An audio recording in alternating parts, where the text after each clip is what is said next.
ഞാൻ പറയുന്നില്ല.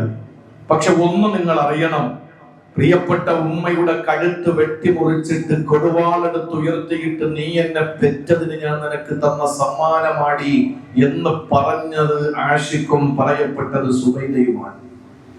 മലപ്പുറം ജില്ലയിൽ തന്റെ പ്രിയപ്പെട്ട മാതാവിനെ അടുക്കളയിൽ വെച്ച് കഴുത്തിന് കുട്ടിയിട്ട് പിടഞ്ഞു വീഴുമ്പോൾ രക്തം വാർന്നൊലിക്കുന്ന പ്രിയപ്പെട്ട മാതാവിന്റെ തലയിലേക്ക് ഗ്യാസ് സിലിണ്ടർ തടിച്ച് കൊന്നുകളഞ്ഞത് ശേഷം വാപ്പയോട് ചെന്നിട്ട് ഞാൻ ശൈത്താനെ കൊന്നു വാപ്പ എന്ന് പറഞ്ഞതും മുസ്ലിമാണ്.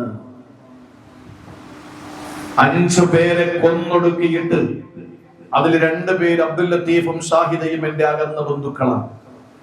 ആ 5 പേരെയും കൊന്നൊടുക്കിയിട്ട് യാതൊരു നിലയിലുള്ള കൂസലുമില്ലാതിരിക്കുന്നതും മുസ്ലിമാണ്, അഫ്ഫാനാണ്. ഇന്നലെ മലയോര പ്രദേശമാകുന്ന വിതുരയിൽ തന്റെ പ്രിയപ്പെട്ട മാതാവിനെ കഞ്ചാവിന്റെ ലഹരിയിൽ പിടിച്ച് കൊല്ലപ്പെട്ടില്ല എന്ന് മാത്രമേ ഉള്ളൂ. ആ പ്രിയപ്പെട്ട മാതാവിനെ കൊല ചെയ്യാൻ ശ്രമിച്ചതും മുസ്ലിമാണ്. ഇതെന്ത് പറ്റി സമുദായത്തിന്? എന്താണ് ഈ സമുദായത്തിന് പറ്റിയത്?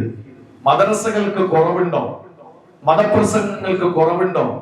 പ്രിയപ്പെട്ട സഹോദരങ്ങളെ, യതീംഖാനകൾക്കും ബനാത്തുകൾക്കും അറബി കോളേജുകൾക്കും എന്തെങ്കിലും കുറവുണ്ടോ? ഇതൊന്നുമില്ല. പക്ഷേ കുറവൊന്നേ ഒന്ന് മാത്രം, വകതിരിവ് വട്ടപൂജ്യമായി നമ്മുടെ സമുദായം മാറിക്കൊണ്ടിരിക്കുകയാണ്. ഇവിടെയാണ് ഞാൻ ഇന്ന് തെരഞ്ഞെടുത്ത വിഷയം നിങ്ങളോട് എങ്ങനെ പറയാൻ കഴിയുമോ അതിന്റെ അങ്ങേയറ്റത്തെ ഭാഷയിൽ എന്റെ പ്രിയപ്പെട്ട സഹോദരിമാരോട്, പ്രത്യേകിച്ചു എന്റെ പ്രിയപ്പെട്ട സഹോദരങ്ങൾ അടക്കമുള്ള രക്ഷിതാക്കളോട് പൊതുവെയും എനിക്ക് പറയാനുള്ളത്, നിങ്ങൾ സാഗൂതം ഈ വിഷയം കേൾക്കണം. വേറെ ഏത് വിഷയം ഞാൻ പറഞ്ഞാലും ഞാൻ ഇത്രയും ഗൗരവത്തോടു കൂടി പറയാറില്ല. നിങ്ങൾ അത്രയും ഗൗരവത്തോടു കൂടി തന്നെ ഈ വിഷയം നിങ്ങൾ കേൾക്കണം എന്ന് ഞാൻ ആമുഖമായി അറിയിക്കുകയാണ്. ഖുർആനിൽ ഒരുപാട് പ്രാർത്ഥനകൾ അല്ലാഹു തആല പഠിപ്പിക്കുന്നുണ്ട്. മാതാപിതാക്കൾക്ക് എങ്ങനെ ദുആ രക്കണമെന്ന് ഖുർആൻ പഠിപ്പിച്ചു. എങ്ങനെയാ മാതാപിതാക്കൾക്ക് വേണ്ടിയുള്ള ദുആ? നമ്മൾ മദ്രസയിൽ പഠിച്ചതാണ്. ഉമ്മാക്കും ബാപ്പാക്കും വേണ്ടി നമ്മൾ ദുആ ചെയ്യേണ്ടത് റബ്ബിർഹംഹുമാ കമാ റബ്ബയാനി സഗീറാ. അങ്ങനെയല്ലേ ദുആ രക്കേണ്ടത്? പടച്ചവനെ, എന്റെ മാതാപിതാക്കൾ എന്നോട് ചെറിയ പ്രായത്തിൽ കരുണ കാണിച്ചതുപോലെ അവരോട് നീ കരുണ കാണിക്കണമേ തമ്പുരാനെ എന്ന ദുആ ചെയ്യുന്നത് കാണുമ്പോ വാപ്പാടെ മനസ്സിൽ ലഡ്ഡു പൊട്ടുക. ഓ, എന്റെ മോൻ എനിക്ക് വേണ്ടി ദുആ രക്കുന്നല്ലോ. ഉമ്മാടെ മനസ്സില് ഒരു വലിയ പൂത്തിരി കത്തുക. എന്റെ മകൻ എന്റെ മകള് എന്നെ മറക്കാതെ ദുആ രക്കുകയാണല്ലോ. പക്ഷേ എന്റെ വാപ്പ, എന്റെ ഉമ്മ, ഒരു കാര്യം നിങ്ങൾ അറിയണം, ആ ദുആയുടെ പിന്നിൽ ഒരു വലിയ ചതി ഒളിച്ചിരിപ്പുണ്ട്. ആ ചതി ഏതെന്നറിയോ? ആ ചതി ഏതാണ്? അതിന് മറ്റൊരർത്ഥമുണ്ടെന്നാ ഞാൻ ഈ പറയുന്നത്. റബ്ബിർഹംഹുമാ കമാ റബ്ബയാനി സഗീറാ എന്ന് പറഞ്ഞാൽ, അല്ലാഹുവേ, എന്റെ വാപ്പയും എന്റെ ഉമ്മയും ചെറിയ പ്രായത്തിൽ എന്നോട് കാണിച്ചതുപോലെ നീ അവരോട് കാണിക്കണമെന്നാണ്. എന്റെ വാപ്പയും ഉമ്മയും ചെറിയ പ്രായത്തിൽ എന്നോട് കാണിച്ചതുപോലെ ഇന്ന് നീ അവരോട് കാണിക്കണമെന്നാണ് ആ ദുആയുടെ അർത്ഥം. അപ്പോ വാപ്പയും ഉമ്മയും മകനും മകൾക്കും നല്ല നിലയിൽ തർബിയത്ത് കൊടുത്താൽ ആ ദുആ ഫലപ്രദമായി. അല്ലാതെ ആ മകനും മകൾക്കും കഞ്ചാവിനും മയക്കുമരുന്നിനും ഒരു വഴിവെട്ടി തെളിച്ചു കൊടുത്താൽ ആ വാപ്പയ്ക്കും ഉമ്മയ്ക്കും നല്ല കുശാലാണ്. പടച്ചോ നമ്മളെ കാത്ത് രക്ഷിക്കട്ടെ. അങ്ങനെ ഒരു അർത്ഥം അതിനകത്തുണ്ട്. അങ്ങനെ അത് മഫ്ഹൂമ മുഖാലഫ എന്ന് പറയും. അങ്ങനെ ഒരു അർത്ഥം അതിനകത്തുണ്ട് എന്ന് പറഞ്ഞാൽ, പടച്ച തമ്പുരാനോട് ചോദിക്കുകയാണ്, അല്ലാഹുവേ, എന്റെ ചെറിയ പ്രായത്തിൽ ഞാൻ പിച്ച വെക്കാൻ തുടങ്ങിയപ്പോ എന്റെ പ്രിയപ്പെട്ട ഉമ്മയും ബാപ്പയും എന്നോട് ഏത് രീതിയിലാണോ സമീപിച്ചത് അതുപോലെ നീ അവരോട് സമീപിക്കണമെന്ന് ദുആ രക്കുകയാണ്. ഒരു വീട്ടിൽ 2 മക്കൾ ഉണ്ടായിരുന്നു അത്രേ. ഒരു മകൻ സ്വാലിഹാണ്, നല്ല മനുഷ്യനാണ്, ഇബാദത്തുള്ളവനാണ്, സൽക്കർമ്മം ചെയ്യുന്നവനാണ്, സൽസ്വഭാവിയാണ്. അവനോട് ചോദിച്ചു, മോനെ, നിനക്കാരാണ് റോൾ മോഡൽ? നിനക്കാരാണ് റോൾ മോഡൽ? അവൻ പറഞ്ഞു, എന്റെ വാപ്പയാണ്. എന്റെ വാപ്പയെ കണ്ടിട്ടാണ് ഞാൻ ഈ സൽക്കർമ്മിയും സുഹൃതം ചെയ്യുന്നവനും സൽസ്വഭാവിയും ഒക്കെ ആയത്. 2ാമത്തെ മകൻ ആരാണെന്നറിയോ? മുഴുകുടിയനാണ്, യാതൊരു നിലയിലും കാരുണ്യമില്ലാത്തവനാണ്, കരുണ എന്ന് പറയുന്ന സംഗതി അവന്റെ കൽബിൽ അല്ലാഹു കൊടുത്തിട്ടില്ല. ആരോടും ഒരു കമ്മിറ്റ്മെന്റ് ഇല്ല, ആരോടും ഒരു പ്രത്യേകമായ മമതയില്ല, താല്പര്യമില്ല, സ്നേഹമില്ല, ഒന്നുമില്ല. അങ്ങനത്തെ മകൻ, മുഴുകുടിയനായ ലഹരിയുടെ ഉപഭോക്താവായ പ്രിയപ്പെട്ട മകൻ, അവനോട് ചോദിച്ചു, നിനക്കാരാ റോൾ മോഡൽ? എന്റെ വാപ്പായാണ് എനിക്ക് റോൾ മോഡൽ. രണ്ടുപേരുടെയും വാപ്പ ഒന്നാണ്, രണ്ടുപേരുടെയും വാപ്പ ഒന്നാണ്. നല്ലവനോട് ചോദിച്ചു, നിനക്കെന്താ, എങ്ങനെയാ നിനക്ക് നിന്റെ വാപ്പ മാതൃകയാകുന്നത്? എന്റെ വാപ്പ മുഴുകുടിയനാണ്. എന്നും വീട്ടിലേക്ക് വന്നിട്ട് എന്റെ ഉമ്മയുടെ മുടിയെ കുത്തിപ്പിടിച്ചിട്ട് ചുമരിലേക്ക് തലയടിച്ചിട്ട് എന്റെ ഉമ്മയുടെ വാപ്പയ്ക്കും എന്റെ ഉമ്മയുടെ ഉമ്മയ്ക്കും വിളിച്ച് എന്റെ പ്രിയപ്പെട്ട ഉമ്മയെ ഒരുപാട് മർദ്ദിക്കുന്നത് കണ്ട് കണ്ട് മനം എടുത്തിട്ട് എന്റെ വാപ്പയെ പോലെ ഞാൻ ആകരുത് എന്ന് തീരുമാനിച്ചിട്ട് ഞാൻ നല്ലവനായി. കുടിയനായ മകനോട് ചോദിച്ചു, നിന്റെ വാപ്പ റോൾ മോഡലായത് എങ്ങനെ? എനിക്ക് ഇതിനെല്ലാം മാതൃക എന്റെ വാപ്പയാണ്. എന്റെ വാപ്പ കുടിച്ചു കൊണ്ടുവന്ന് എന്റെ ഉമ്മയെ അടിക്കുമ്പോ ഇതുപോലെ എനിക്കും ചെയ്യണമെന്ന മോഹമുണ്ടായി. അങ്ങനെ ഞാൻ മുഴുകുടിയനായി. രണ്ടുപേരുടെയും വാപ്പ ഒന്നാണ്, രണ്ടുപേരും രണ്ട് ദിശയിലേക്ക് യാത്ര ചെയ്തവരാണ്. അതുകൊണ്ട് പ്രിയപ്പെട്ടവരെ, വാപ്പ ഉമ്മ ഒരു മകന് നല്ല വഴി കാണിച്ചു കൊടുക്കും, ഒരു വാപ്പ ഒരു ഉമ്മ മോശമായ വഴിയും കാണിച്ചു കൊടുക്കും. പക്ഷേ നല്ല വഴി തിരഞ്ഞെടുക്കുന്ന മക്കൾക്ക് അല്ലാഹു റബ്ബുൽ ഇസ്സത്തിനോട് അവരെ കരങ്ങൾ നീട്ടിയിട്ട് ദുആ ചെയ്താൽ നമുക്ക് നാളെ പരലോകത്ത് കഠിനമായ ശിക്ഷയായിരിക്കും. അല്ലാഹു കാത്തുരക്ഷിക്കട്ടെ. ഇനി നിങ്ങൾ എന്റെ വിഷയത്തിലേക്ക് വാ. വിശുദ്ധ ഖുർആനിൽ നമ്മുടെ മക്കളെ നന്നാക്കി എടുക്കണം, അതാ ഇന്നത്തെ വിഷയം. മക്കൾക്ക് വേണ്ടി ഖുർആൻ പറഞ്ഞ 8 പ്രാർത്ഥനകളുണ്ട്. മക്കൾക്ക് വേണ്ടി ദുആ ചെയ്യേണ്ട 8 പ്രാർത്ഥനകൾ വിശുദ്ധ ഖുർആൻ പറഞ്ഞു. ആ 8 പ്രാർത്ഥനകളാണ് ഇന്നെന്റെ വിഷയം. വെറും പ്രാർത്ഥനകളല്ല, 8 പ്രമേയങ്ങളാണ് അല്ലാഹു തആല പറയുന്നത്. 8 പ്രമേയങ്ങൾ, 8 പ്രമേയങ്ങൾ. ആ 8 പ്രമേയങ്ങൾ നമ്മൾ ഇൻഷാ അല്ലാഹ് ഇവിടെ വെച്ച് ഹ്രസ്വമായ നിലയിൽ ഞാൻ വിവരിക്കുള്ളൂ. നമുക്ക് ഇൻഷാ അല്ലാഹ് ദുആ ചെയ്യണം. ദുആ ചെയ്തിട്ട് 10 മണിക്ക് നമുക്ക് ദുആ ചെയ്ത് പിരിയണം, അല്ലേ പ്രസിഡന്റ്? ഇൻഷാ അല്ലാഹ് 10 മണിക്കപ്പുറത്തേക്ക് പോകൂല. അതുകൊണ്ട് 8 പ്രാർത്ഥനകൾ. ഈ പ്രാർത്ഥനകൾ അതിന്റെ തർത്തീബ് കൂടി നിങ്ങൾ നോക്കണം, അതിന്റെ തർത്തീബ് കൂടി നിങ്ങൾ നോക്കണം. കൃത്യമായി ആ ദുആ എപ്പോഴൊക്കെയാണ് ചെയ്യേണ്ടതെന്ന് കൂടി ചിന്തിച്ച് എന്റെ പ്രസംഗത്തിന്റെ വാചകങ്ങളിലൂടെ നിങ്ങളുടെ വിലപ്പെട്ട മനസ്സിനെ നിങ്ങൾ കൊണ്ടുവരണം. നമ്മുടെ നാട് നന്നാകണം. അല്ലാഹു തൗഫീഖ് നൽകി അനുഗ്രഹിക്കുമാറാവട്ടെ. പ്രിയപ്പെട്ടവരെ, ഖുർആൻ പറഞ്ഞ 8 പ്രാർത്ഥനകൾ തന്റെ സന്താനങ്ങൾക്ക് വേണ്ടിയിട്ട്, അരുമ മക്കൾക്ക് വേണ്ടിയിട്ട്. ആ പ്രാർത്ഥനകൾ അള്ളാഹുവിന്റെ ഖുർആൻ പറയുന്നു. ആദ്യത്തെ പ്രാർത്ഥന മക്കൾക്ക് എപ്പോഴാ ദ്വാരക്കേണ്ടത്?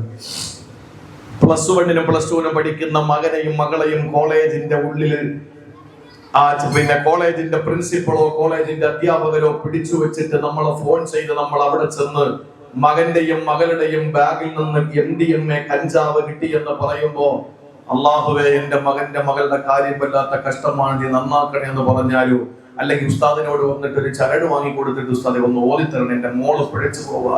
ചരടല്ല സഹോദര, ചങ്ങല ഓതി കിട്ടിയാലും നന്നാവില്ല. ചങ്ങലയ്ക്ക് നിങ്ങൾ ഓതിയാലും നന്നാവില്ല. ദ്വാരക്കേണ്ടത് എപ്പോഴാണ്? അതാണ് ഖുർആൻ നമ്മളെ പഠിപ്പിക്കുന്നത്. 8 പ്രാർത്ഥനകൾ വിശുദ്ധമായ ഖുർആൻ പറയുന്നുണ്ട്.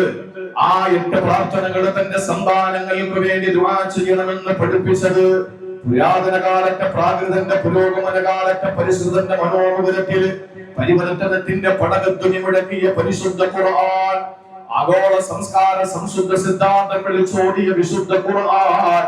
ആ ഖുർആനിലൂടെയാണ് പടച്ചതമ്പുരാനെ പരിചയപ്പെടുത്തുന്നത്. ഒന്നാമതായിട്ട് എപ്പോഴാണ് മക്കൾക്ക് വേണ്ടി ദുആരക്കേണ്ടതെന്നറിയോ?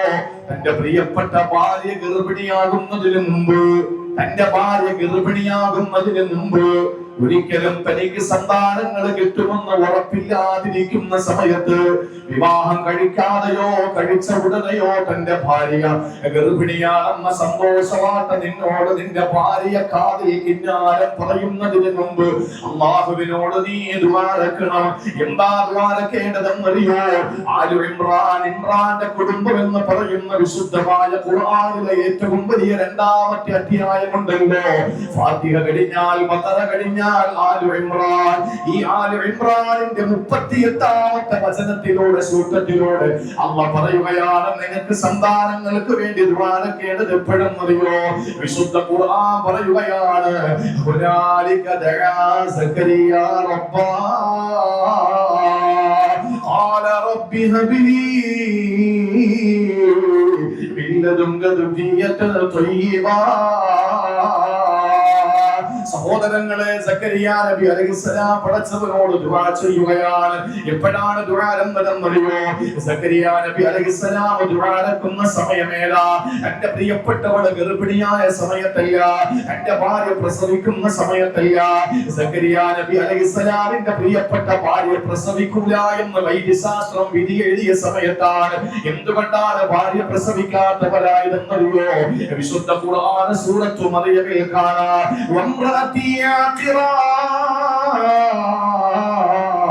എന്റെ ഭാര്യ മച്ചിയാണ്, മലടിയാണ്, പ്രസവിക്കാത്തവളാണെന്ന് പരിശുദ്ധ ഖുർആൻ. സഹോദരങ്ങളെ, ആ സമയം ഭാര്യയ്ക്ക് ഒരു പ്രശ്നമുണ്ട്, പ്രസവിക്കുകയില്ല.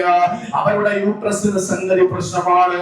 അവരുടെ കുഞ്ഞിനെ പ്രസവിക്കാൻ കഴിയുന്ന ഗർഭാശയമുള്ള പെണ്ണല്ല. ആ ഒരു ഘട്ടം മാത്രമല്ല ഉള്ളത് പ്രതികൂലമായിട്ട്. പിന്നെയോ സക്കരിയ നബി അലൈഹിസ്സലാമിന് 2 കുറവുകളാ ഉള്ളത്. അതിൽ ഒരു കുറവേതാണ്? അല്ലാഹുവിന്റെ പ്രവാചകൻ പറയുന്ന വാക്ക് തന്നെ നമുക്ക് പറയാം.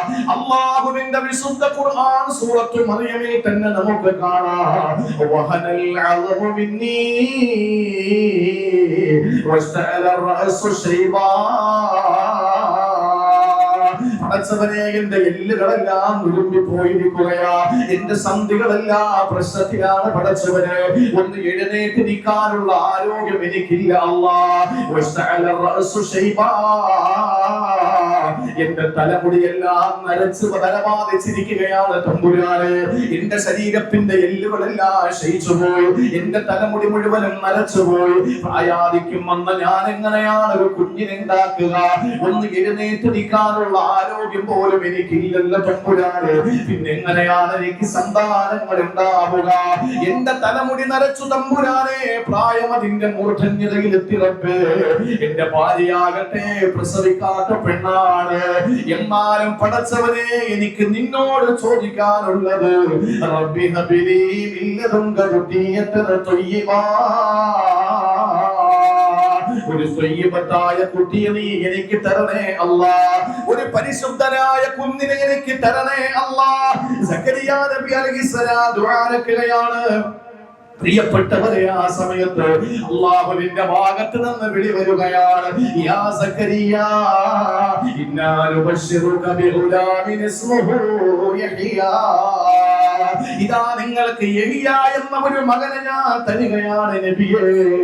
പ്രിയപ്പെട്ട എന്റെ കരമനയിരപ്പുങ്ങള്, അല്ലാഹുവിനോട് മക്കൾക്ക് വേണ്ടി ദുആരക്കേണ്ടത് ഭാര്യ ഗർഭിണിയാകുമ്പോഴല്ല, ഭാര്യ ലേബർ റൂമിലാകുമ്പോഴല്ല, ഭാര്യ 7ാം മാസത്തിൽ വിളിച്ചുകൊണ്ടുവരുന്ന ആ ഒരു മാമൂല് നടത്തുമ്പോഴല്ല.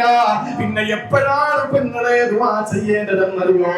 നീ കല്യാണം കഴിക്കപ്പെടുന്ന നാളുകളില്, കല്യാണ പ്രായമെത്തുന്ന നാളുകളില്, കല്യാണം കഴിഞ്ഞ് ഗർഭത്തിന്റെ ആ പീരിയഡെത്തുന്നതിന് മുമ്പ് ഉടമസ്ഥനായ റബ്ബിനോട് കരങ്ങൾ നീട്ടി ചോദിക്കണമല്ലോ, എന്തായാലും നീ എനിക്കൊരു കുഞ്ഞിനെ തരുമല്ലോ, ആ കുഞ്ഞ് ത്വയ്യിബത്താക്കണേ അല്ലാ. ഈ ദുആ എല്ലാ യുവാക്കളും ഒന്ന് എഴുതി പഠിച്ചോ, എല്ലാ കൗമാരക്കാരും ഒന്ന് എഴുതി പഠിച്ചോ. എന്റെ പ്രായം ചെന്ന പ്രിയപ്പെട്ട ഉമ്മമാര്, ഉപ്പമാര് തങ്ങളുടെ പ്രിയപ്പെട്ട പേരമക്കൾക്ക് പറഞ്ഞു കൊടുക്കണേ. ഏത് സമയത്തും അല്ലാഹുവിനോട് ദുആരക്കണം, എനിക്ക് തരുന്ന കുഞ്ഞ് ത്വയ്യിബത്താകണം അല്ലാ.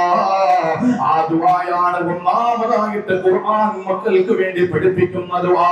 ഇതൊരു പ്രാർത്ഥനയും അതിനപ്പുറത്ത് എന്റെ പ്രിയപ്പെട്ടവരെ, അല്ലാഹു ലോകത്തിന്റെ മുന്നിൽ ഒരു വലിയ പ്രമേയം പാസാക്കുകയാണ്. ഒരു വലിയ സംഗതി അല്ലാഹു എടുത്ത് സമുദായത്തെ, സമൂഹത്തെ ഏൽപ്പിക്കുകയാണ്.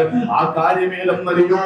നമ്മുടെ സന്താനങ്ങൾ ത്വയ്യിബീങ്ങളാകണമെന്ന, നമ്മുടെ മക്കള് പരിശുദ്ധ മക്കളാകണമെന്നാണ്. പിഴച്ചു പോകുന്ന മക്കളാക്കരുത്, വാപ്പാന്റെ നെഞ്ചത്ത് ചവിട്ടുന്ന മക്കളാക്കരുത്, ഉമ്മാന്റെ കഴുത്തിൽ കത്തിവെക്കുന്ന മക്കളാക്കരുത്, കഞ്ചാവിന്റെയും MDMA-യുടെയും പേരില് നാട്ടിലെ പോലീസ് കേസുകളുള്ള മക്കളാകരുത്. ആ മക്കളാരാകണം? ത്വയ്യിബീങ്ങളാകണം എന്റെ പ്രിയപ്പെട്ടവരെ.